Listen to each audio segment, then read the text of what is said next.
Mga bro, eto na naman ang balita na siguradong papalakpakan natin. The Philippine Army at Philippine Air Force ay nagsimula ng magsagawa ng simulated sling loading ng 105mm howitzer gamit ang S-70I Black Hawk Combat Utility Helicopter.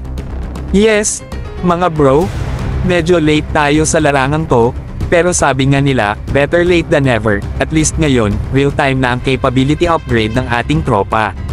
Kung tutusin, matagal na tayong nangangarap ng ganitong aerial artillery mobility.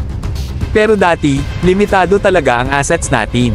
Yung mga lumang helicopters tulad ng Bell UH-1H Huey, Bell 412EP, at W-3A Sokol, hindi sapat ang lakas para buhatin ang bigat ng ating mga howitzer. Kaya kahit gusto nating i-airlift ang mga ito sa mga forward positions, hindi talaga kakayanin. Pero nagbago ang lahat nang dumating ang Sikorsky PZL Milik S-70I Black Hawk sa AFP. Ito ang klase ng helicopter na may muscle, may endurance, at may payload capacity na pang-combat mission talaga. Hindi lang pang sundalo o pang-evac, mga bro, panghatak din ng bigatin tulad ng M101 105mm howitzer.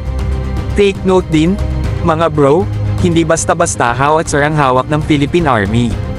Yung M101 105mm howitzer natin ay hindi lightweight. Hindi ito tulad ng Otto Malare Model 56, o ng mga high mobility designs tulad ng British L118 o French LG1. Yung M101, WW2 era classic yan, matibay, pero mabigat. Kaya hindi biro ang paglipat-lipat nito, lalo na sa bundok at isolated areas.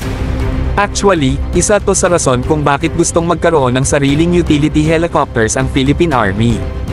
Alam nila na para mag-level up sa modern warfare, kailangan may sariling mobility sila, hindi lang umaasa sa Air Force.